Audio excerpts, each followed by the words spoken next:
في قمم جبال جرجر الشامخة ولدت أسطورة لا تزال محفورة في ذاكرة الجزائر. امرأة واجهت المستعمر بشجاعة نادرة، قادت الجيوش وأصبحت رمزاً للمقاومة والصمود. إنها لالة فاطمة نسومر، أيقونة الكفاح الجزائري التي لم تعرف الاستسلام رغم القهر والاضطهاد. في هذا الفيديو سنأخذكم في رحلة عبر حياتها، نستعرض محطات نضالها ونروي قصتها الملهمة التي أصبحت نبراساً للأجيال. تابعوا معنا لتتعرفوا على المرأة التي سطرت اسمها في صفحات التاريخ بسيفها وإيمانها.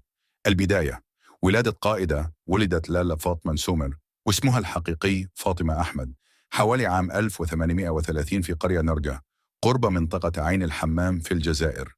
نشأت في بيئة متأثرة بالطريقة الرحمانية، حيث كان والدها سيدي أحمد محمد أحد أقطاب هذه الطريقة، وكان جدها سيدي أحمد أمزيان شخصية دينية بارزة. أما والدتها فكانت من قرية عسكر في منطقة إفيرون. منذ صغرها تميزت فاطمة بذكائها الحاد وفطنتها، فحفظت القرآن الكريم رغم أن التعليم كان حكرا على الذكور. كانت تمتلك رؤية ثاقبة وقدرة على اتخاذ القرارات الحكيمة، ما جعلها محط احترام الجميع، ولم تتقبل أبدا أي شكل من أشكال الظلم أو القهر، خاصة تجاه النساء، إذ آمنت بحقوق المرأة التي كفلها لها الإسلام. التمرد على التقاليد منذ صغرها أظهرت لالا فاطمة شخصية متمردة على القيود الاجتماعية المفروضة على النساء. وعندما قرر شقيقها تزويجها بعد وفاة والدها، رفضت هذا الزواج بشدة، وفي ليلة زفافها لجأت إلى حيلة غير متوقعة، حيث تصرفت بغرابة وتظاهرت بالجنون، ما دفع زوجها إلى إعادتها إلى بيت أهلها دون أن يطلقها رسميا. وبدلا من الزواج كرست حياتها للعلم والدين، وأشرفت على مدرسة قرآنية بتكليف من شقيقها الأكبر. الطريق إلى المقاومة: مع مرور السنوات غادرت فاطمة قريتها متجهة إلى سومر، حيث كان يقيم شقيقها الأكبر سي الطاهر، وهو أحد مقدمي الطريقة الرحمانية.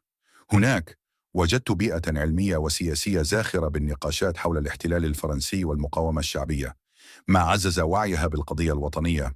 لم تكتفي بمجرد الاستماع إلى هذه الحوارات، بل بدأت بطرح الأسئلة الجريئة والتفاعل مع القادة والمجاهدين الذين كانوا يتوافدون إلى منزل شقيقها الذي كان مركزا فكريا وروحيا مؤثرا.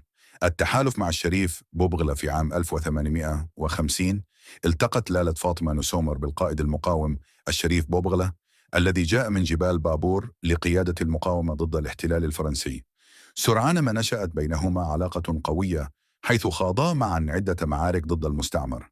وخلال إحدى المواجهات عندما أصيب الشريف بوبغلة، كانت فاطمة إلى جانبه لإنقاذه، ما عزز مكانتها كقائدة شجاعة. المعارك والانتصارات أظهرت فاطمة براعتها في القتال خلال معركة سباو العلوي عام 1854، حيث نجحت قواتها في تكبيد الفرنسيين خسائر فادحة. قدر عدد قتلاهم بأكثر من 800 جندي، بينهم 25 ضابطا. ويقال إن فاطمة هي من قتلت العميل الذي كان يعمل لصالح الفرنسيين، مما زاد من هيبتها بين رجال المقاومة. التكتيكات الجديدة والمواجهة الأخيرة بعد هزائمهم المتكررة: صعد الفرنسيون من حملاتهم العسكرية ضد منطقة القبائل بقيادة الجنرال راندون. ومع تصاعد الضغط العسكري اعتمدت فاطمة تكتيكات حربية جديدة، حيث لجأت إلى أسلوب الكر والفر، مستهدفة مواقع العدو عبر هجمات خاطفة، مما أربك خطط الجيش الفرنسي. في عام 1857 حشد المارشال راندون جيشا ضخما قوامه 45 ألف جندي، مدعوما بقوات إضافية بقيادة الجنرال ماك ماهون، لمحاولة القضاء على المقاومة الجزائرية. ورغم أن فاطمة جمعت جيشا من المتطوعين بلغ 7,000 مقاتل، إضافة إلى مجموعة من النساء اللواتي شاركن في المعركة، إلا أن القوات الفرنسية المدججة بالأسلحة الحديثة تمكنت من التفوق. وفي 11 من يوليو 1857 وقعت المعركة الحاسمة، حيث ظهرت لالا فاطمة في مقدمة الصفوف مرتدية لباسا حريريا أحمر، مما أثار رعب الفرنسيين، لكنها أسرت بعد نفاذ الذخيرة. الاعتقال والنهاية: بعد أسرها نقلت فاطمة إلى معسكر راندون في تمزقيدة، ثم سجنت في زاوية العيساوية قرب طبلاط، حيث وضعت قيد الإقامة الجبرية ل6 سنوات.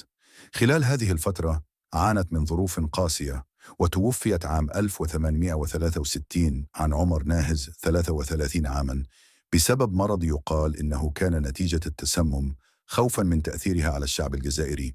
إرث خالد بعد وفاتها دفنت لالا فاطمة في مقبرة سيدي عبد الله، ثم نقل رفاتها لاحقا إلى مربع الشهداء بمقبرة العالية. وفي عام 2009 تم تحويل المكان الذي سجنت فيه إلى متحف يحمل اسمها تكريما لمسيرتها البطولية. وصفها المؤرخ الفرنسي لوي ماسينيون بأنها جان دارك جرجرة، لكنها فضلت لقب خولة جرجرة تيمنا بالمجاهدة الصحابية خولة بنت الأزور. لاله فاطمة نسومر لم تكن مجرد امرأة قاومت الاستعمار، بل كانت رمزا للصمود، قائدة ملهمة وأسطورة خالدة في تاريخ الجزائر. في قمم